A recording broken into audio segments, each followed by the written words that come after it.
Opinions expressed in this episode are personal. They do not necessarily reflect the views of this streaming platform. Good day, everyone, and welcome to another edition of Let's Be Diverse. I am your host, Andrew Stout. This episode is dedicated to all my loved ones who have supported me through this journey. One of the topics that I've thought about a lot lately in discussions is branding and personal content. As a leader, I think it's very important to have both. Some companies it may not work depending on what have you, but majority of companies I do think need both of them. So today I want to talk about brand and personal content. And I'm so happy to have as my guest today, Megan Thudium. Now, Megan is an American B2B content strategist working in Berlin. She's the founder of MTC, the content agency. As branding, content, and thought leadership marketing specialist, she works primarily with innovative climate brands in Germany and Europe.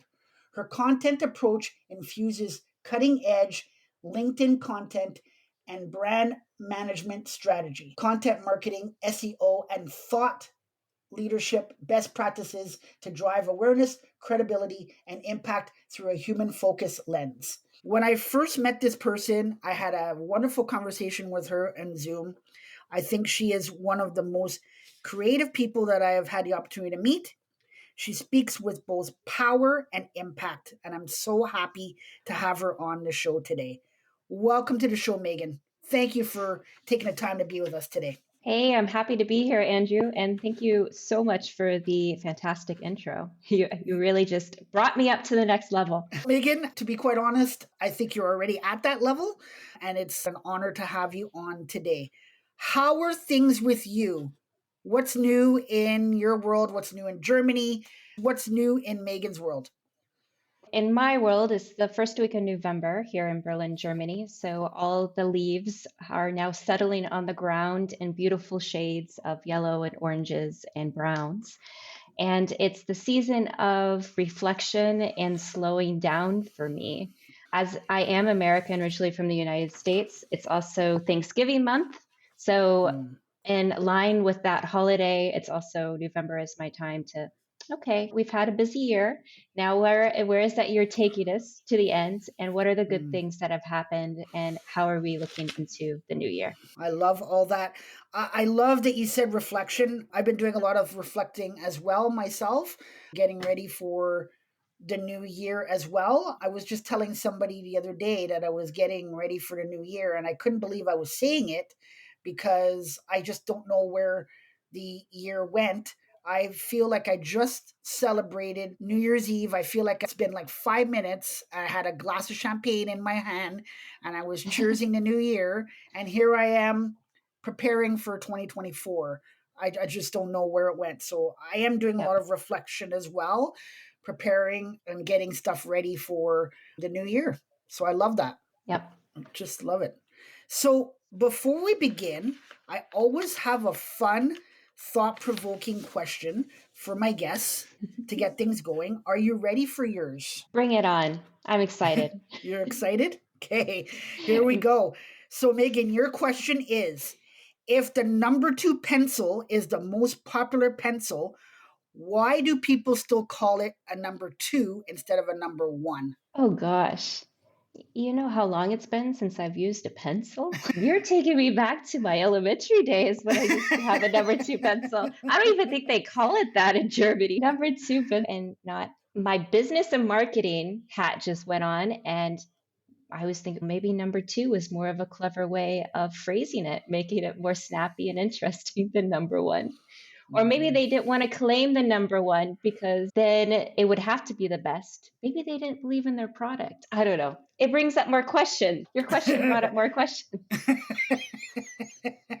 Megan, I love your answer here. So here's the thing. When I do these questions, I try to put a question towards the guest.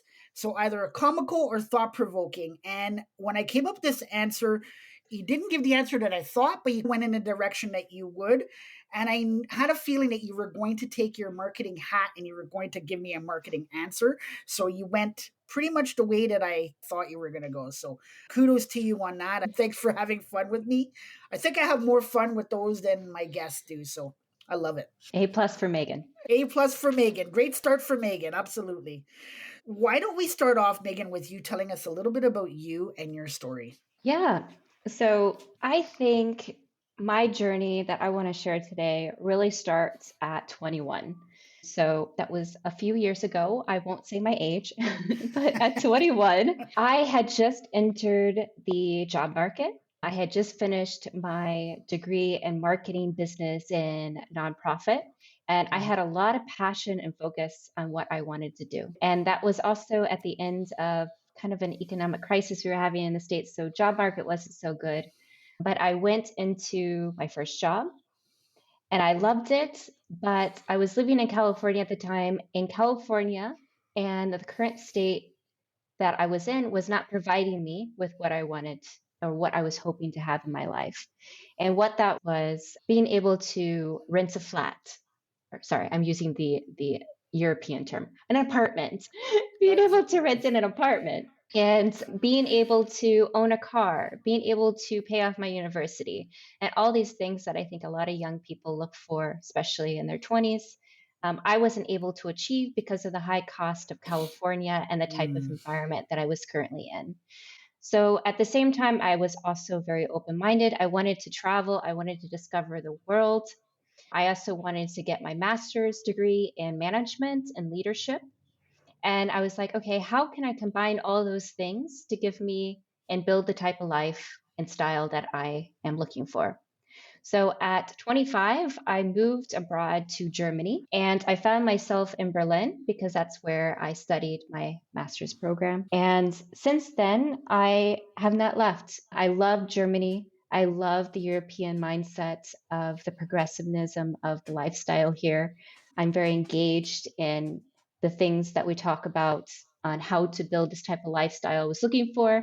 Then I married a German, so that's the icing on the cake is I'm officially in Germany and I'm living here now. So that's my journey and how it's transformed from the things that I wanted as a young person I was looking for.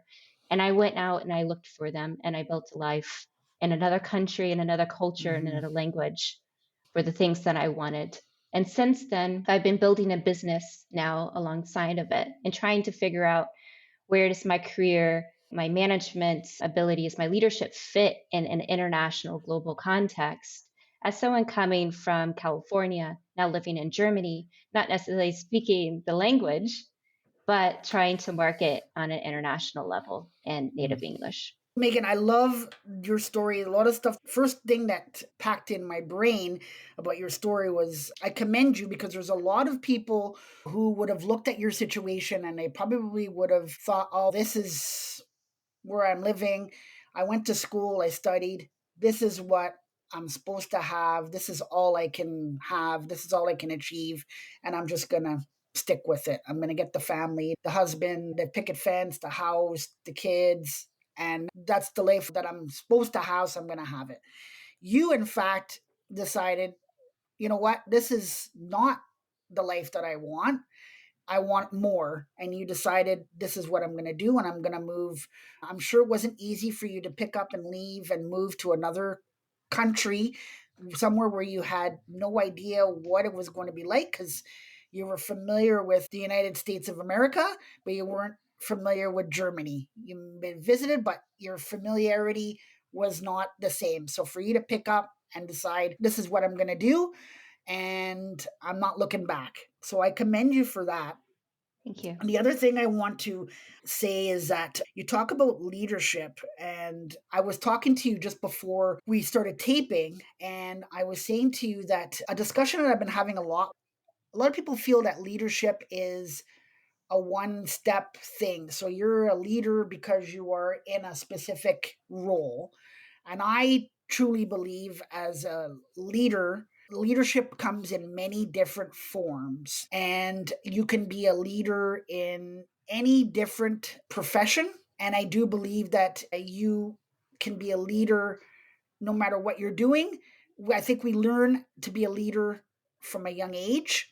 I remember being a kid. You mentioned aging yourself. I'm going to age myself here. And I remember playing follow the leader when I was a kid and playing in daycare and talking with friends. Let's do this, let's do that. So we learn to be a leader at a young age, but we just forget about it between that and school and then becoming in our profession. So I think we need to remember that we all are leaders in some capacity. So I think when you were saying that, I just had a couple of thoughts is I think leadership for me is situational, if mhm, that makes sense. And I sure does. have noticed as I've developed in my career, I've always been, even from childhood, you were sharing your childhood story, and I was thinking about what was I doing when I was 7 and 6 is I was playing the teacher and guiding, I'll say guiding my friends on how to learn certain things or Right. giving them assignments and stuff. So I've always been that go getter, that pioneer, that not Hmm. necessarily nurturer, but person who's like very structured and giving the guidance and the direction to others. Right. So that's definitely came through in my childhood. I remember that, but I think leadership is situational because as I've grown up through my life and also my career, the situation has changed. Now that I live abroad, I Right. have to think in different contexts and Yep. different situations. Culturally, I have to be a bit more open minded. Language, I have to be open Yep. minded. I Yep. have to be empathetic. Empathy, I think, is one of the biggest qualities a leader can definitely gain, especially Right. in today's very globalized and connected world. I agree with you. Also, think too adaptability. So I agree with you. It's situational, but I do think that you need to adapt to your situations. I was impressed with you in our first conversation, and I'm impressed with your story because you realized where you were, and if I'm doing this or if I'm going here, I need to adapt. I can't think or do the same things that I am doing in California that I'm doing in Germany. You needed to adapt. We talked before we started taping that people are different in Germany than they are in California. So you needed to adapt to that as well. And that for me is a huge leadership skill is realizing that you have to adapt and then figuring out how to do it because we can all realize, okay, oh, I need to do this. Adapting and doing it is two separate things. And you Yes. did it. I'm still You working on it, but there has been definitely a learning process, and I am happy where how much I have learned so far in my journey. Absolutely. I definitely could see it for sure. I'd like to know what is brand and personal content in your opinion? So, if we think about it, we could take this multiple dimensions in multiple ways, but I want to think about the leader, the manager, the individual. When I think Mhm. of personal branding, what makes you unique and interesting and exciting as an individual, as a person, as a leader? And for example, when I work with climate leaders or thought leaders in B2B companies, I am really working with them to find what is their story, what is makes them unique, what kind of value do they bring to their industry, but also their collective community, and how can you talk about that through branding, content, writing, pictures, video on all these different channels like LinkedIn to tell that story and to make a larger impact on your mission, your purpose that you're trying to drive. So that's in a nutshell. I love all that you packed in there. So what the thing that makes me think of what you just said is for me a leader has to have a little bit of vulnerability as well. And I definitely think that telling your story like you did today and what makes you unique is telling people about you, which makes you come out a little bit more vulnerable. So you're not hiding who you are. I feel like you're being more genuine in nature. And when that comes out, I do feel that people gravitate to that. Yes. And that's also the trend that I'm seeing in my industry, but also with entrepreneurs and leaders, business leaders, is you have to show this level of vulnerability and personality, your personal story to connect with people on a human level way. And this is the way that business is changing in marketing and sales and leadership is Mm. people are looking for authenticity and they're looking for that level of vulnerability. Now, as a leader, this is my brand hat going on. You have to decide what is your level of how much you share and what you don't share. Mm. But I Mhm. think the key takeaway here is you have to share something. That's the world that we're entering. Is there's no longer you can no longer stand behind your corporate brand and that logo and say that company is me. And you are an individual, and you as the individual is more interesting than the company. They go together, but they're also two separate entities, and people want to know about you. Mm. Do you think that you could say too much? Because you mentioned what you're going to say, what level. Do you think that leaders or business owners can say too much? This is a controversial topic. Just type onto LinkedIn thought leadership and everybody will be debating this topic. I think as a marketing, as a brand communicator, I think you do have to have a certain context of Mm. your brand, like your company Mhm. brand. For example, if you don't want to be so polarized on a topic politically that is totally against the Mm. best interests of your team, of Right. your leadership, and your company. So that Right. needs to be aligned. But does that mean, for example, as a leader, you don't share about how you are spending the weekend with your family, going boating on the lake, and how that's such an important part of who you Mhm. are, that family Mhm. time? I think Mhm. that's great, Mhm. especially if it's who you are. I hope that's also aligning with the values within your company. If your Mhm. company is saying, we're a family oriented company, we care about our employees, the CEO is going to show that too through that personal content. So Mm. that's where I think there's that blurring in between the leaders and how Mm. they communicate and the type of values that you're also talking as a company and how they can form together. Mm. I love that.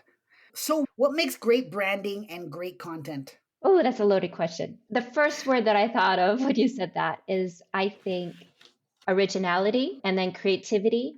And then you have to have accurate information. I think those are the three things, especially in my industry and climate and B2B.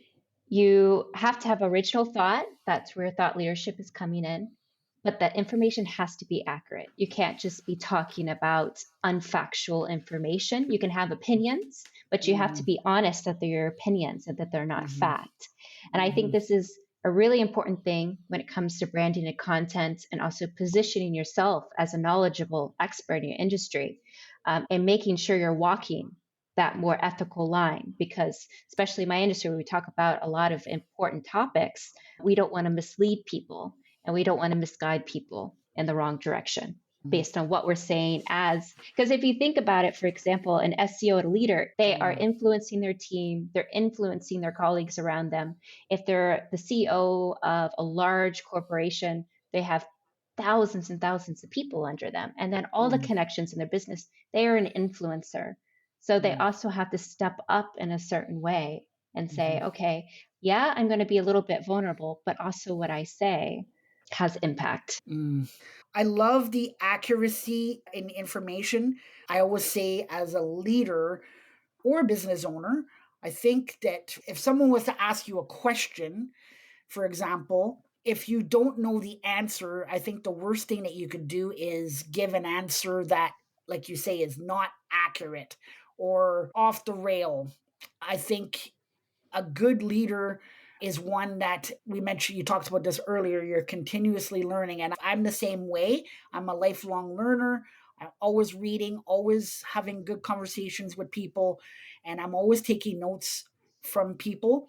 And I think that's important. And when you say that, that means that you're always willing to learn. That means that you don't know everything.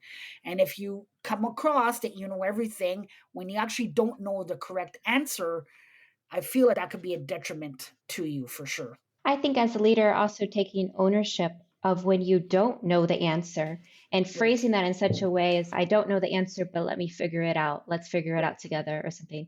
This is right. something I've learned from the Germans actually, because coming from the America, I feel like the Americanism is we always have to have it figured out and we Mm, always have to have the right answer. And the mm, Germans, you ask them a question and they'll be like, no, I don't know the answer, or I don't know that answer, and they'll just stop the conversation and they won't go oh, any further. And it's okay. So I guess you're not the person to talk to about it. At least I know. Exactly. You find out pretty fast for sure. And if they Mm, do extend it to say, I don't know the answer, however, like you said, let's find it exactly. out, or let me check it out and I will get back to you with the Mm, proper answer. But yeah, you're right. If someone just cuts it off right away, you're like, okay, maybe I'll ask somebody else. Because they don't know the exactly. answer and maybe they're not interested in And finding out the answer. this is the such interesting thing that I find between Germans and North Americans, because I know you're not necessarily from the United States, is the German will tell you exactly that they know or don't know. And they think that they're doing you a benefit. This is the thing, is Mm, they're doing you a benefit by being so honest and direct with you that they're not wasting your time. And that's the right. difference. Like the Right. American would be like, "Oh, you don't want to talk to me about this? Oh." It's like it's a different value of Right. how we approach the situation. So that's just a Right. learning I've had. It's super intriguing. It is very intriguing to me for sure. So, do you think that branding or personal content suits all professions? I don't want to tell somebody that they don't have a stage to share what matters to them. So I don't want to say, for example, you're the data scientist, and a data scientist would be like, what do I have to share on my stage of thought leadership and content? And I Yep. would say, yeah, you're in numbers or you're a data, but you do have something to share because you are unique, you're a person, and you have your own opinions. And that has something of value to contribute to the world. And I do believe that you are there and that if you feel comfortable sharing, to share. So I don't Mm, want to say that anybody does not have a place to share their expertise, their thoughts, their opinions through mhm. content and through thought leadership. This question, when I put it together, it makes me think of people that I've had on or people that I've had discussions with where they said that to me. They're like, oh, I don't know if I have enough knowledge to have any conversations with you that's taped. And I always say to them, you know what? I wouldn't approach you if I didn't think that you do. I feel like you bring a lot to the table. If you'd like to continue having conversation about it and what we could talk about, I'm open to it because I agree with you 100%. I do think everybody has value. I think that some people just don't have the confidence in themselves to realize that they do bring a lot of value. I think confidence is a huge one. I see this a lot, even with leaders and managers, impact leaders that I work with. They just either want it to be extremely correct when they go out there, they don't want to be messy about it. There's Mm. always going to be a messy process. I believe just starting the process is the number one thing. So I also see this coming from the group of people that I work with. Yes, I do believe that confidence is huge as well. And I do believe that people have to understand, like you said earlier, it's your opinion and doesn't mean that your opinion is wrong. It just means that your opinion is your opinion. It's a different thought, it's a different idea. It might be different from someone else's, but doesn't mean that it's a wrong idea. So I know we delved into it a little bit as we've gone on, but I want to go into this a little bit further. What are some of the challenges for business owners when it comes to branding and personal content? Or some of the challenges that you've seen? I think you just named kind of the most obvious and the biggest one is really just getting started and knowing what to say. Organization, getting started, chiseling out the time to actually give your voice and your brain the opportunity to think of topics and things to say and actually put into action. Here's a plug. That's why you work with amazing people like me who are the strategists to help you bring all those thoughts and those insights together and then put it into execution. There are brilliant people out there to help you. So Mm, getting started is always the first thing. Being guided in a way to where taking all those thoughts, because you have all these thoughts and these knowledge in your head, but having someone help you, or even if you have the time yourself, guiding you into certain areas to where it's strategic about how you're talking. Because leaders, you do have this external message that you're trying to go out in the world. You're just not going to talk about 20 different messages. You want to be strategic about mm, it. So defining, okay, what are those one, two, or three messages that are important to me as an individual, but also to my company brand and to the mission that I'm trying to find? How does that all connect together? And how can I use branding, content, and thought leadership to get that message out there stronger? I love when you said get started. I think that's huge. And I think that's probably something that a lot of people are afraid to do. So I talked about leadership earlier and saying that we don't know everything or we're not good at everything. And I think a good leader needs to realize that. And when you don't know what to say, then the first thing for me would be to get help in that. Because there's a lot of times where I think a leader wants to get themselves out there, or they want to put themselves out there. They want to put their business out there. They want to be known in a certain scope, but they just don't know without saying Mhm. authentic, empowering, compassionate. Those are like the buzzwords right now. But without actually writing something and saying that, I think a lot of leaders don't know how to put themselves out there so that when somebody looks at a website or reads a post or reads an about section on an individual and their company, they want to say those things that I am empowering, compassionate, I'm authentic. And sometimes without saying those words, you still want to have that conveyed in the writing. And a lot of leaders don't know how to do that. I Yeah. myself am one of them sometimes, but I know that I can turn to others to help me. But I would never do something that would be like, oh my God, why did I put that out there? I definitely would get some advice from people beforehand because it's not my place of expertise. And you were just talking right there. I was thinking of a quote, and Mhm. I'm looking at the quote now, and I was thinking, perfectionism is a slow death. There's so many things you could fill in that blank. Perfection is the death of progress. Perfection is the death of getting stuff done. I think perfection is something that really triggers leaders in general. Things do not have to be perfect. I think that's also, I see that reflected in my own career and how I run a business is how I run a business has never been perfect from the beginning. I've done a lot of things. I've made lots of mistakes, and I've always picked myself up and figured it out and kept going and learned from it. Then I make new mistakes. That's just Mm. what it means to be an entrepreneur, to be a business leader. So perfectionism is the death of you. So I do not recommend being a perfectionist. Yes, I totally agree with you. And I love the fact that you talk about perfectionism because I was one of those people who always worried. I'm like, oh my God, I made a mistake or whatever. But I've grown to realize as I've gotten older that nobody's perfect. And I've also realized that there is not a mistake that can't be fixed. Yep. So I don't get myself all riled up with something because I know that it can be fixed. So if I don't know how to fix it, I will get somebody to fix it. I'm a computer. I know how to do some stuff in a computer, but sometimes stuff frustrates me. And if I don't know how to do it, I'll ask for help. I'll say, "Hey, I'm trying to do this. Can you help me?" Instead Yep. of spending hours and hours trying to fix it. I know somebody that I worked with years ago, and she said, because I think a lot of people are afraid to ask for help because they feel if they ask for help, then they're gonna be frowned upon or gonna be like, Yep. oh, I'm one of how those people come? sometimes. Yeah. Yeah, how am I gonna how I don't oh my god, I'm asking this person again. And I worked with somebody who said to me, and it made so much sense. She said to me, if you did something, I'd rather you contact me right away and it'll take 5 minutes to fix. But if you contact me and you're trying to spend an hour figuring it out and you still haven't figured it out, she says you might have made even bigger of a mess and it'll take longer to fix.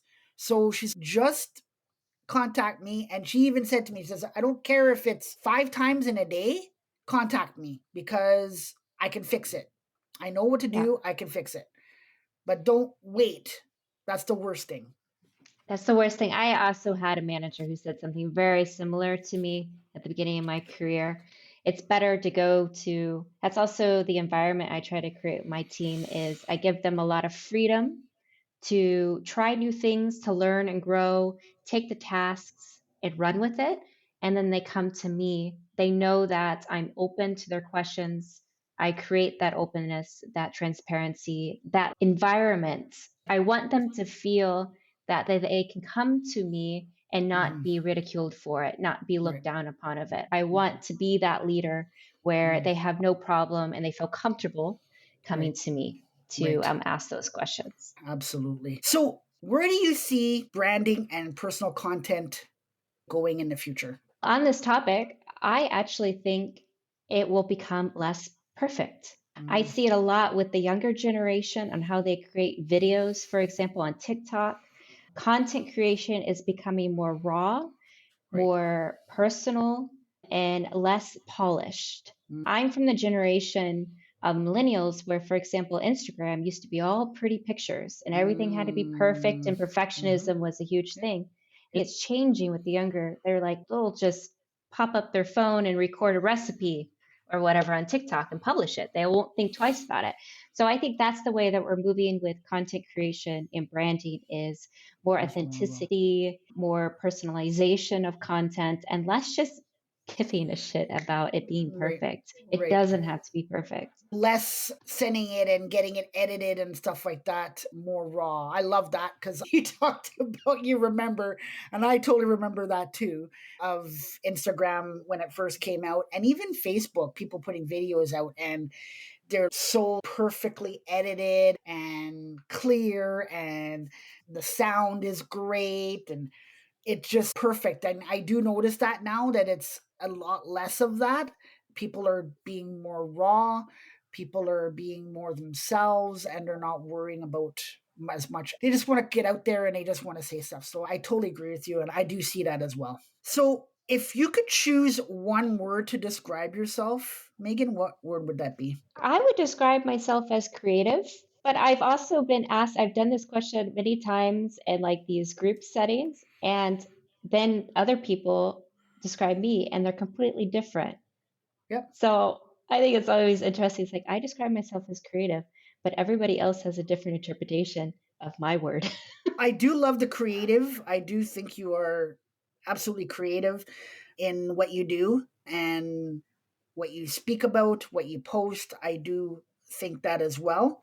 If I was to come up with a word for you, I know you said other people have come up with words for you. If I was to come up with a word for you, the first word I would say, which I've mentioned it earlier, I would have two words I would say. First one I would say is adaptable, because you took yourself in a situation, you saw what you wanted to do, what you wanted to achieve, you had a goal set for yourself, and you adapted to the situation, and you're continuously adapting to the situation. I see it more and more in our conversation today, how you've adapted to living in one country to moving to another, how the people are asking questions, how they ask compared to what you're used to, and you've adapted to it. You've understood. You didn't get mad and go, "Oh my God, how am I going to Yeah. survive in this? It's so different." You've And I adapted to it. say it was not easy. It was Oh, painful.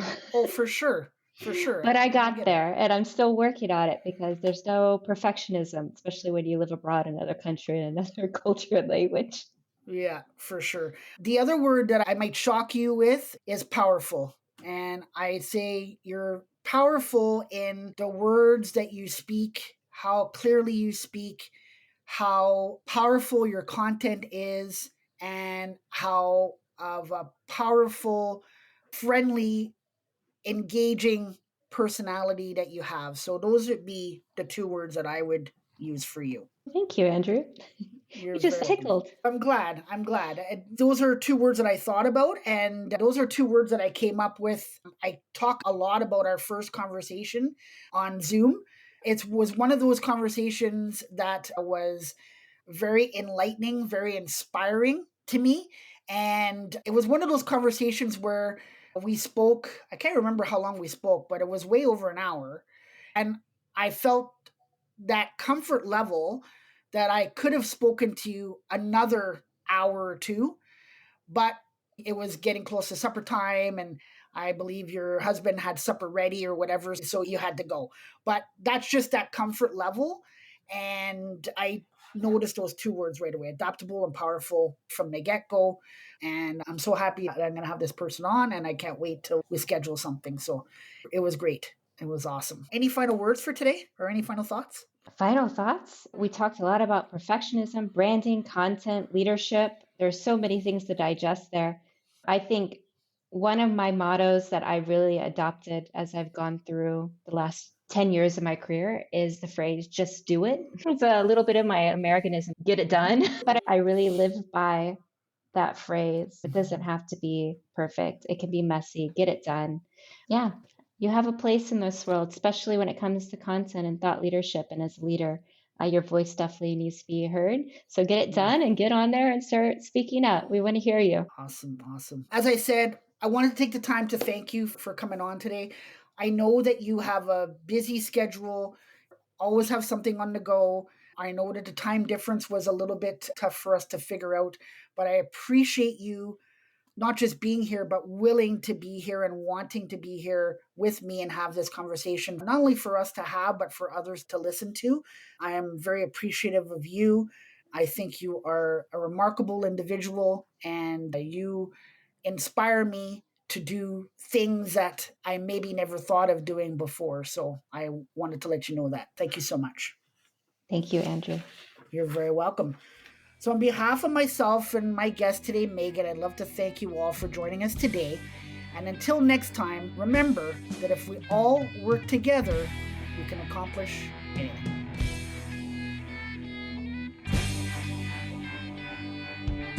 You have been listening to Let's Be Diverse with Andrew Stout. To stay up to date with future content, hit subscribe